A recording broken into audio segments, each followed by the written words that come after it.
My first introduction to Swami was when I first found a pendant of his when I was 7 years old. It was a plastic pendant with heart-shaped with Swami's picture on one side and Shirdi Baba on the other side. And I never knew who it was.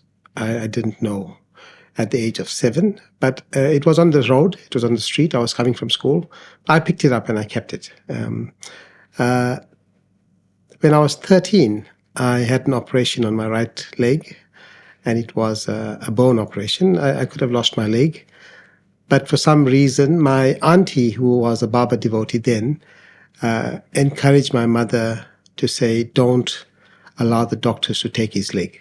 Because the prognosis was, we have to take a limb out. It's just a matter of whether it's at the hip or at the knee. And my mother said, no, we should allow it to be and see how it progresses. So on that basis, the decision was taken not to remove the limb because osteomyelitis had no cure at that stage. My auntie then encouraged me to attend Sai service, Sai bhajans. Every Thursday, she had bhajans at her house. And then we went to a mandir in Chatsworth, Unit 6, that conducted bhajans. And I became involved very seriously with the organization, attending bhajans, attending balvikas, learning to play musical instruments. I was 13 at that stage, and by the time it came to 17, I had finished school, and I enrolled for electrical engineering at one of our universities. During that time, I saw an advert in the paper. They wanted to send students to India to study language and culture. And for me, it was the perfect opportunity to come to Prasanthi. That's all I saw. I saw it as an opportunity, and I applied. And initially, they denied me because they felt I had no experience in the language or music or anything. They were looking for much more experienced students, that were already involved in the culture. And I was okay with that. But 2 weeks later, they called me back and said, one of the 5 students have not accepted the scholarship, and we interviewing again. So after that second interview, when I came back home, I was reading Dr. Hislop's book at that time. And something in that book, when I opened the page, because someone did say, if you're looking for answers, open a page of any of Swami's books, you'll get the answer. And something in those words told me that I was coming to Prasanthi. I just knew I had that scholarship. And a few weeks later, it was confirmed. I was chosen as a guinea pig compared to the other 4 students because they were quite involved in the music and language, and I was the one that knew nothing. So for me, it was an absolute indication that, Swami has called me. And that was a year before we actually left South Africa.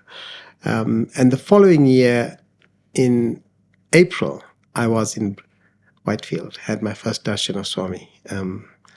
And it was very unreal. I spent 2 days at Whitefield, and then I followed into Prasanthi. Those days, 1990, April, I lived in the local sheds and endured a very hard time. It wasn't something that I didn't worry about it too much because I just wanted to be here. And every time I came, I was in the local shed. And those that lived in the local shed know it's not easy. You don't get to sleep. It's just one tap with a jug. And I used to follow the routine at Prasanthi studiously. Omkar, Nagasankirtan, all that I used to love. It was purely from a discipline point of view. And I visited Prasanthi over that 50 months till 1994 at least 20 times. I came in whenever there was a main festival, whenever there was any auspicious festival that Swami was celebrating, I would pitch up for 5 to 10 days. And there were many days that I had Padam Namaskar from Swami. Those days it was kind of easy to get close to Swami. One year when I was sick, I think so, Swami, it was, had an infection on one of my foot, my toes. It wasn't healing at all. And I think so he knew it. So he materialized Vibhuti in the Darshan line for me. By the time I reached back to university, that was gone. The second last visit, when I came with my mum to Prasanthi, I somehow the other got smallpox, and my whole body was covered in lumps for 2 weeks. By the time I left, Swami in that final darshan took my letter, and I sought answers as to why, it happened to me here. And I think so in many ways, if it happened to me anywhere else outside, I would have been really, really sick. But here I was with my mum, and I ended up recovering quite fast. The real special part for me was everyone comes to Prasanthi, they want an interview. I never really thought about having an interview with Swami because I would have been starstruck. I wouldn't have known what to have asked or what to have said to him. But it did happen to me on the 17th visit. I was living in the shed, as always, and I met up with a South African gentleman. And at those days, he was one of the few people that had a calling card. Swami, he was one of 7 people in the world that had a calling card. And he said, no, you shouldn't be staying in a shed. You come and stay with me. And he took me to accommodation and said, I want to take this boy under my care. He should not be staying in a shed, and I'll be responsible for him. So as he asked for accommodation, he took out the card and he was rubbing the card, because Swami those days said, whenever you need help or you want my assistance, you take out the card and you rub it, and I will. It was a simple request, but that's where I saw the card, and he never allowed me to touch it. So throughout that period, I sat with him through the darshan line, everything. We just sat together and we spoke. I never saw him again after I left. I don't even have a photograph of him. But he got called for an interview in the afternoon darshan, and of course I woke up with him, and a few other South Africans also woke up and walked. But Swami stopped everyone else and just allowed 2 of us to come through. And so it was quite a moving thing for me, because I never expected anything. I didn't think I would ever get an interview. I didn't know why I would get an interview. But in that, Swami was playing with this guy and blowing on the rings and asking him what colors stones he wanted. And right before my eyes, it was less than a meter, I could see the stones changing color. And eventually it came to green, and he said, that's it, Swami, I'll have that. Swami did speak directly to me and asked me how's my studies going. And he did say that, when I thought about it yesterday, he told me that I was coming too often to Prasanthi and that I needed to stay and focus on my studies. That was a very 2-sentence reply, and that was it. But you always starstruck, tears just flow, because something totally unexpected, and it's something everyone wishes for. I came one last time in 1994 in April, before I left to South Africa, and there was a gap of approximately 26 years before I came back on my 50th birthday. That was just for a day. I always set out times when I wanted to spend auspicious or significant days with Swami or in Prasanthi, because for me it's a matter of giving thanks and giving back, for all the guidance and all the just your life, the way it navigated through all the difficult times. And there have been challenging moments, and I know he's been there throughout that time. I feel it all the time. The guidance, the decision making. Swami is if you let it onto him, he takes charge of it, and you couldn't possibly think of the solution that he would give you, because it's so perfect and so apt. This trip, from the moment our Sai Aroa in Ben Lomond, New Zealand, decided to come, I felt this was an opportunity for me to be here again. And I dived at it, even though I didn't know how I was going to do it. Because my line of work means I got to provide 3-4 months in advance. But I wanted to be here because I knew it would be a special moment. And the fact that I got to take part in a drama and present in front of the main mandir, sing in front of Swami, it's always been a great ambition of mine to sit in front of the main mandir and sing, with Swami there. I did have the chance in the 90s where we used to sing inside the mandir, but you had to be especially lucky to get into the main mandir. Swami would be sitting on his, and you would be singing to him. I happened to have that chance twice, but this time was very special because it was practice, and it was we rented items, we rented offerings to him. It was very special. I couldn't have asked for anything more, and I felt this was a gift to me for for the work that I am prepared to take on now. I see the Sai, I see Swami now as a server more than anything else. And Grama Server has given me a good indication of where I want to be. I feel I'm ready for that in a really big way. I pray that I get a chance to come back and do more work in those villages. It's very fulfilling. We have a Kai for Sai program in New Zealand, which I actively participate in. And I love every moment of it simply because we serve people that are in need of so much more than just food. They want conversations, they want attention, they want love. And that really appeals to me. So I do it twice a week. And I feel very fulfilled by that. Coming out to Narayanapuram and doing that serve there were in those schools, the water filtration system we installed, that was an extremely fulfilling experience. I know I want to be part of that moving forward for as long as I can. Yeah. So going back to your story, you said at the age of 7 you saw the pendant of man and you kept it with you. I kept it with me. I took it to India in the plastic. So I put a thread through it, and I kept it on my neck, and I took it to India with me. And some or the other, I met up with a jeweler, and I asked him to encase it in gold. And he said, I can't do that. I'll actually melt it. The plastic will melt if I had to do that. And I said, I'll pay you extra to try your best to do it. And after 4 times, he managed to get it right without melting the case. But this is almost 49 years old now. It's been with me 49 years. Yeah.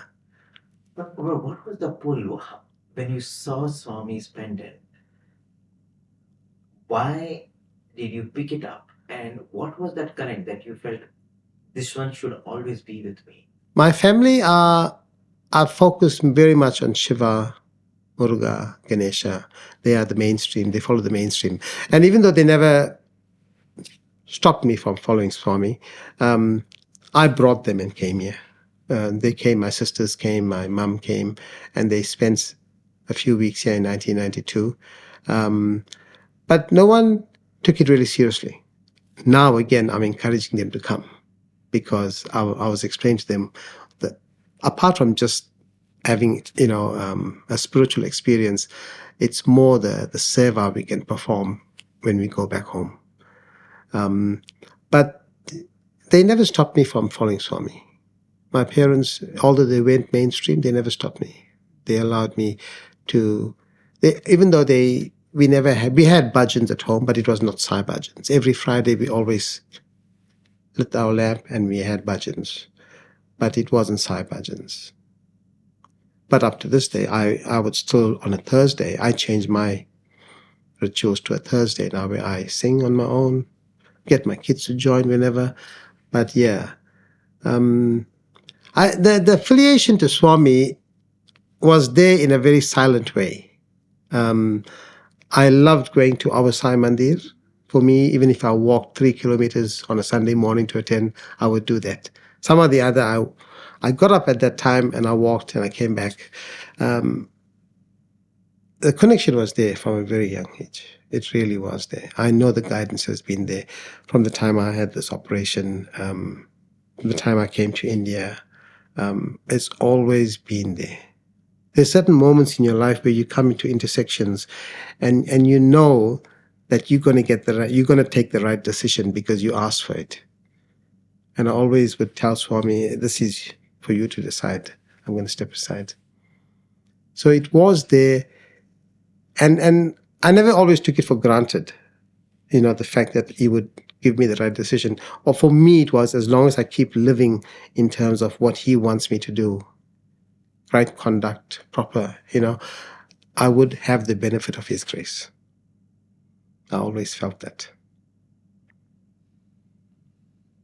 And that's beautiful. And I think that's how Bhagavan would want us to lead our lives.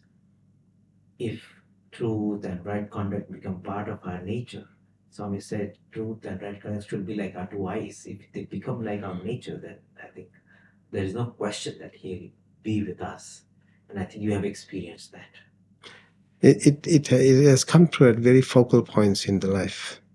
As I said, I've been a single dad for about 13 years now. I took care of my boy when he was 2 and my daughter when they were 9. And it was a very critical time because alone in New Zealand, 2 young kids, school, I'm in a real estate job that was fairly new. But the guidance I received at that time to make sure that they were okay, to provide for them and make sure that they had a mother and a father at the same time. That was it's not my doing, I know, because my kids have still grown up straight. Sometimes you have odd things that'll happen, and it might still down the line might still come out. But right now, my kids are as good as I could ever want them to be, and I know that was not my doing. Yeah. I know for a fact, because New Zealand is a very open country. There's freedom of everything. It's a great place to bring up kids. But if you're not in control of them, you could lose them completely. And I think so my situation, I felt that it was going to go that way, But somehow the other, with Swami's grace, everything I managed to hold together. Yeah. And my son is 15 now and daughter is 22. And there's regular and good and decent and, respectful kids. I couldn't have asked for anything better. They connect to Swami. They do. I do not put any pressure on them to to follow, to understand. But I say, if you ever need any kind of guidance, you know where my prayer room is. You go there and you sit. And whatever image comes to mind, you focus on that image for yourself. I believe that my kids will come on board when the time is right for them. I cannot force feed them anything that's of a religious nature. I think so. Because of them being Kiwis, born in New Zealand, they have a different understanding, but their time will come. I'm very sure of that. Their time will come. Their pathway, they're on that pathway, but it's right now, they haven't found that connection. But they're very happy for you that you have come to. I discuss with them all the time. I take them on Kai for Sai, delivery of food. I want them to be more proactive in that sense. I know it's good to be religious and to understand our culture and our music and everything. But for me, the focus now is on the server. I want them to be part of that more than anything else. Because through that, they will learn a lots of other things. And I think there is no better way to sublimate our lives than through seva. I think once you do service, it opens up, it gives you an happiness that no worldly things can give you. At the same time, it opens up various facets of your heart, and I think that's very important. Yeah. You see life through a different set of lenses then. It's like you find this is our purpose, hey. What else are we here to do? We are here to serve. And the payment from that is the feeling of goodness in your heart.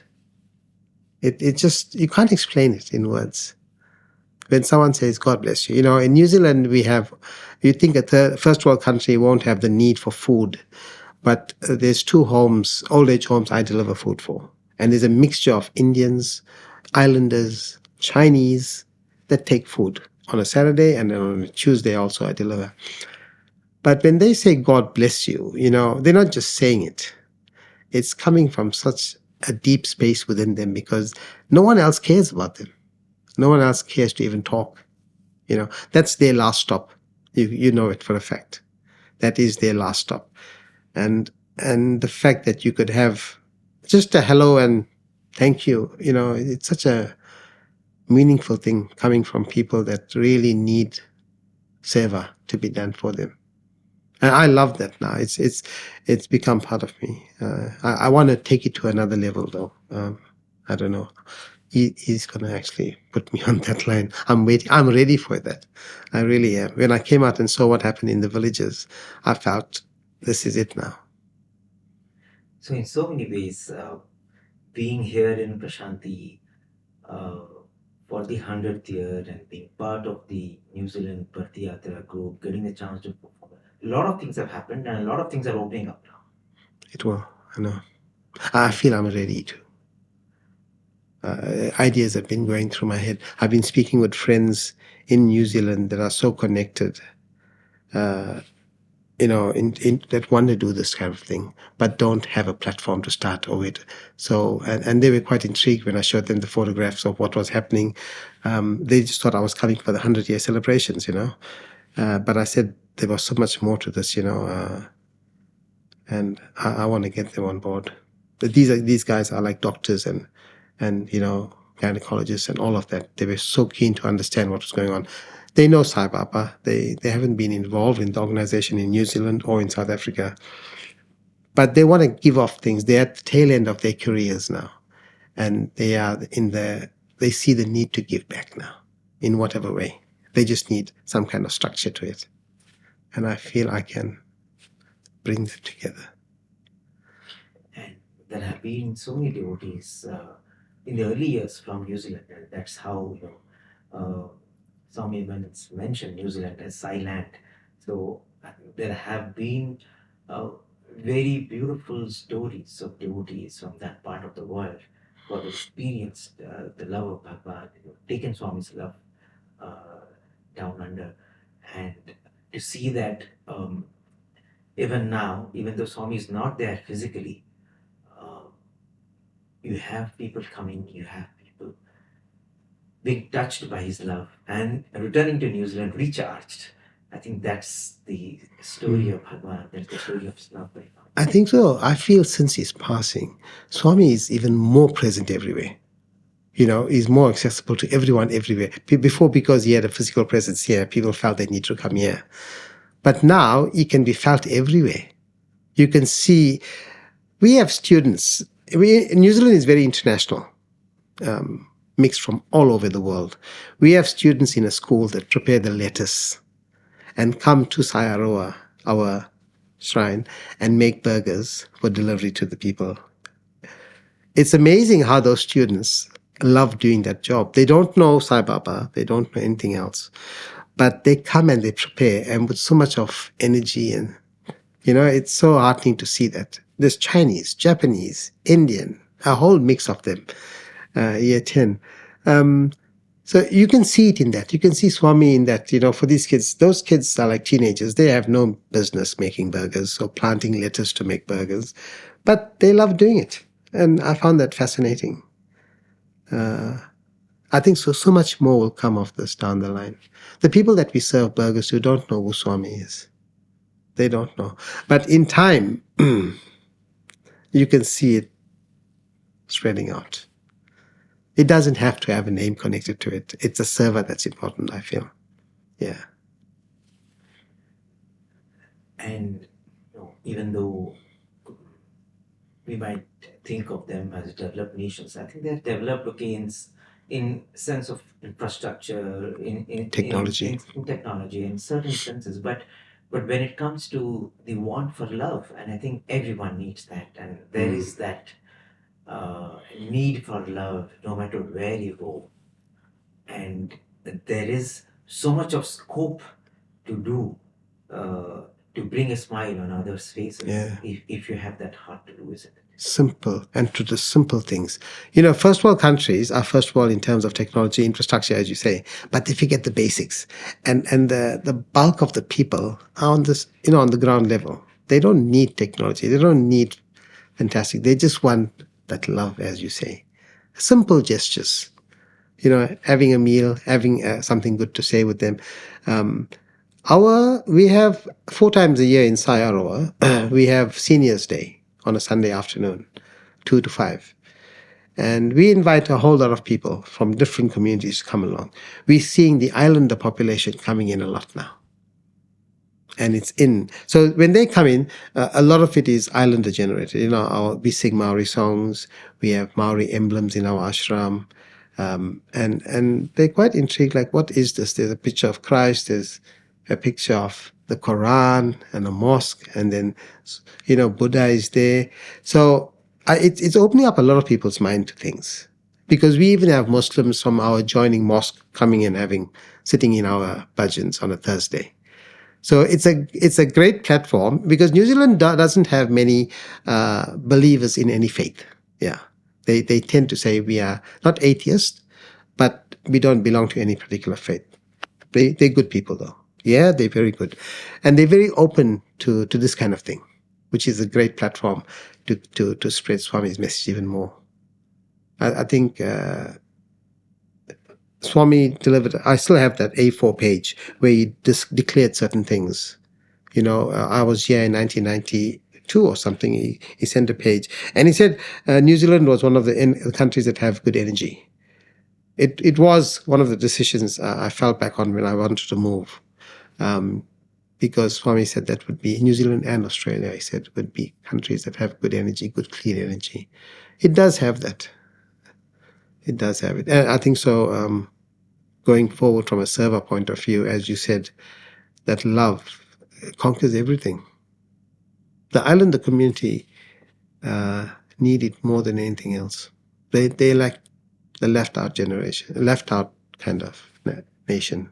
I think in the drama also that you did, you brought back that. Yeah. You brought back the value system of the Maoris, and you brought back how you have all these precious, edifying values in those communities. And I think that is what is Sathya, Dharma, Shanti that Swami always talked about, isn't it? Yes. I think you try to portray that. Yeah. We did, absolutely. Our focus, the areas that we deliver food to every day, is focused on those communities. Yeah. A lot of them focus on those communities. We do teaching programs with their schools. It's more in the libraries for their community, because they've been sidelined very badly in New Zealand. Yeah. So I think the joy that you see and feel when you do this kind of work, selfless work. Swami said that there is nobody who is an atheist in this world, because God is love and everybody wants love. There's nobody who is not touched by love. When it comes to love, truth, everybody believes in these. It's a core value. It's a core value. He says we're born out of love. Yes. So how could we not have it? It's just not touched. And I think so, to bring out that feeling, you have to be touched by an act, or even words. Yes. And you see it with those, you know, a lot of them. Uncle Yogan said something about a kid that came and gave him a hug and said he lost his mother. We have so many of that. So many. A kid will come and ask for burgers on a Thursday, and he will say, "Can I take 4 more for my mother and father?"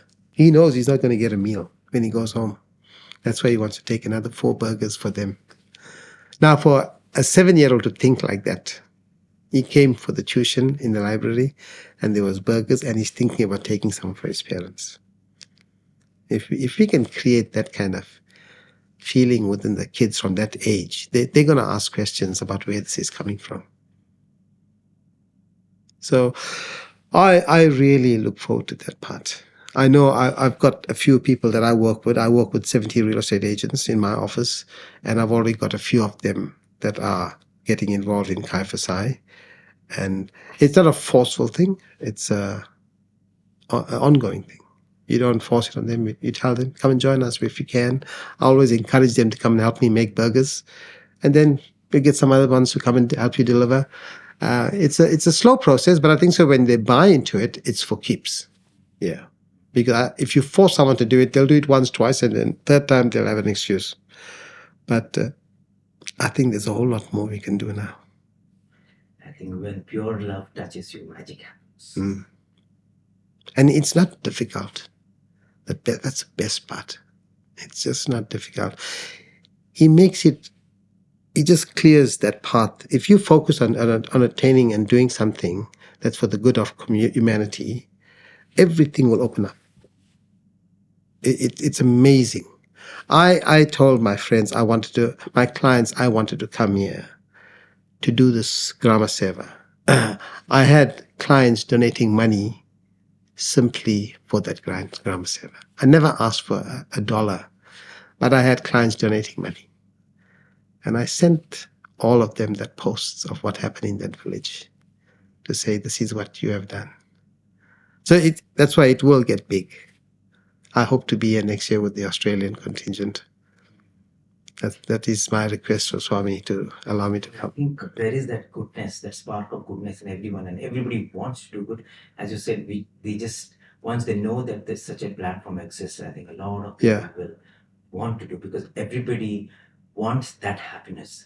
This happiness you don't get out of material things, out of possessing, eating more or enjoying more in the outside world. This is a happiness that is so fulfilling.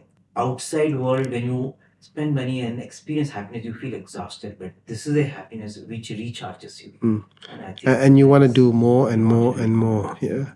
And it's hard to put in words the feeling you get from it. But I know there are times when I make burgers on my own because no one else can come in. But it just runs smoothly. I will allocate 2 hours to do that on a Friday, and it'll be finished in 1.5 hours, delivered and everything. The pathway just gets clearer and clearer and clearer as you keep moving forward towards what you want to do and what you need to do. And that's why I feel I'm so ready to take on something a bit more challenging. And, Yogan sir said that we want to subsidize 100 heart surgeries. Yeah, for 2026.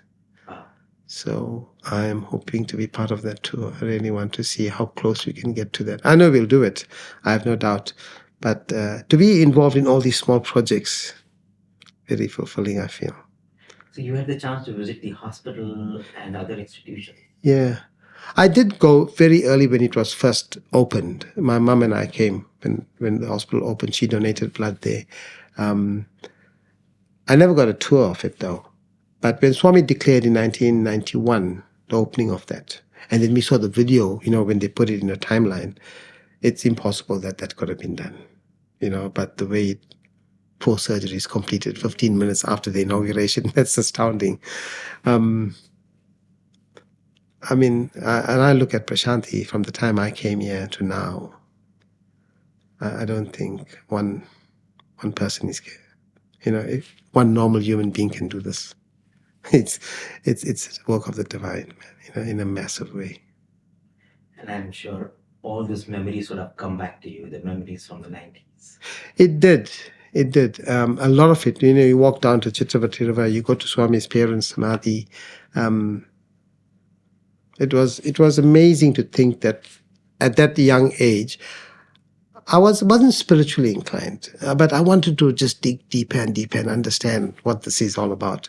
My coming here wasn't to become a spiritualist in so many ways, but it was more the intrigue of understanding. I think so throughout those years I found the purpose. I see a bigger purpose now. Right now, this last few years, the purpose is, this is why I've been coming here, to develop the ability to serve unconditionally. Yeah, to sing bhajans. I'm big into Vedam chanting now, the last few years, but the focus I know now is to serve. I feel that is what I've been programmed into doing now.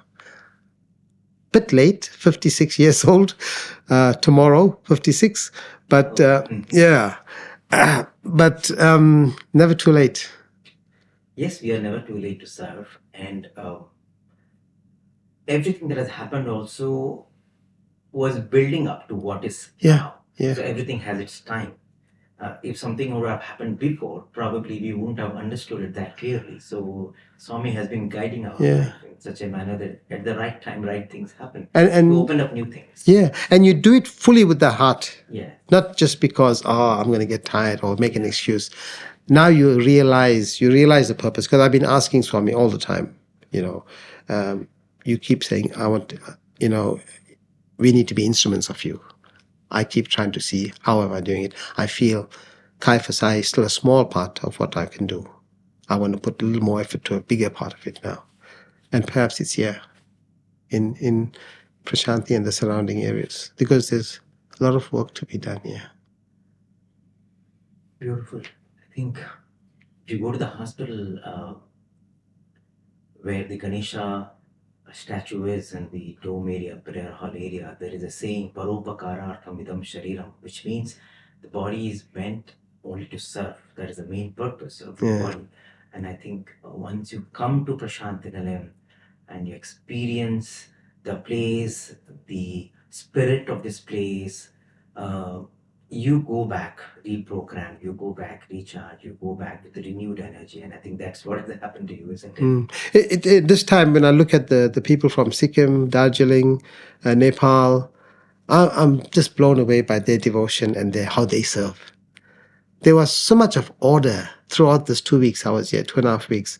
Everything in the Darshan line, the rooms, the serving in the canteen, they have such a great effect on it.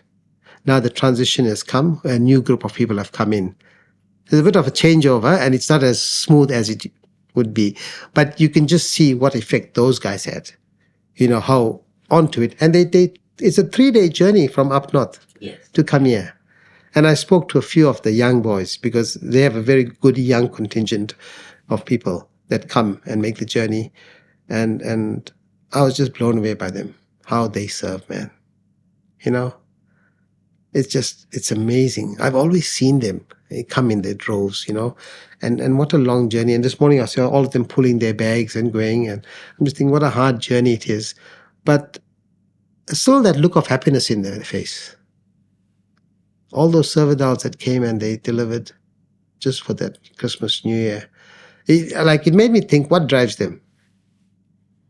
Because Swami is not here in that sense for them to want to come here. But they come just to come and clean, sweep, cook, serve you the food.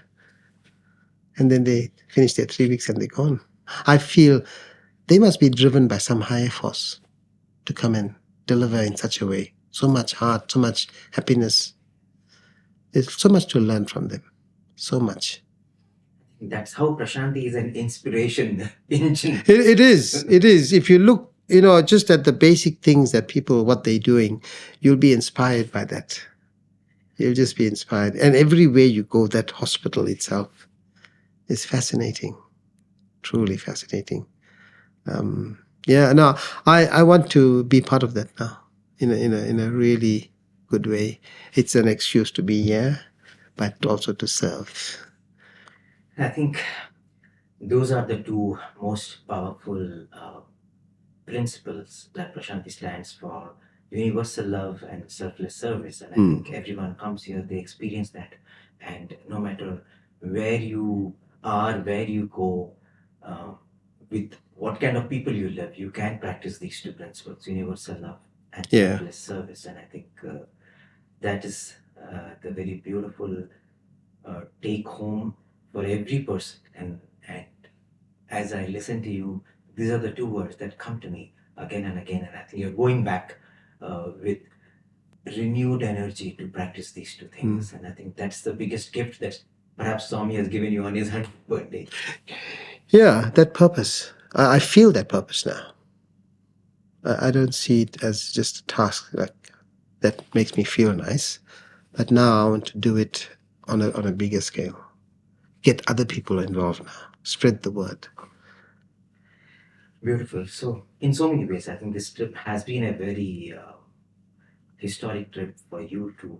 Even though you had come to Bhagawan, he gave you so many opportunities in the 90s, but the connection was always on. It was there. And you just had to wait for his call again. And it has come, and now it's going to be a journey in a different gear. Yes, yeah. It definitely will be. The fact that I have no doubt that he saved this leg. There's a purpose for that. I need to not repay a debt, but I need to use that opportunity to make good on it. Various things. As I said the other day, Swami has not let me down in any way. Whatever I wanted in this life, and I'm not a man of great means financially or whatever, but even all those things that I aspired for, it's been there, it's been delivered, it's been granted. I I couldn't ask for anything else. That's why I feel I've done all these things, and 56 might be a bit old, but I still feel I can still serve in whatever big capacity. You're still young in heart. I think that is what is needed, and he will pour more energy. As Swami used to always say, you're not retired. I'm retiring you. So he's constantly retiring us.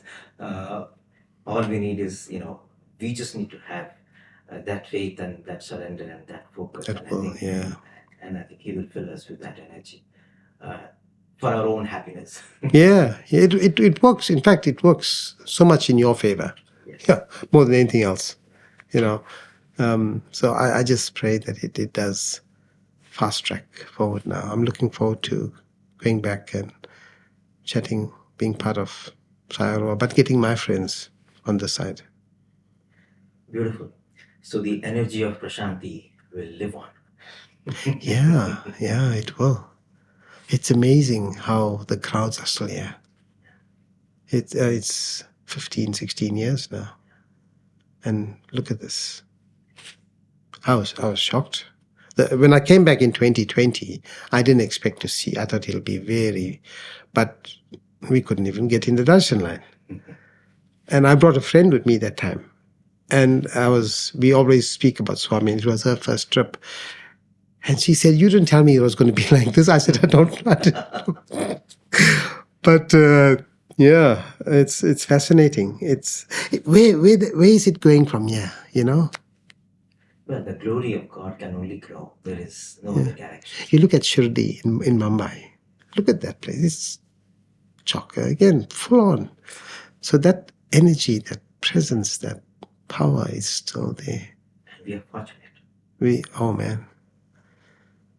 I tell you, we can keep saying it and we still won't understand the actual meaning of it.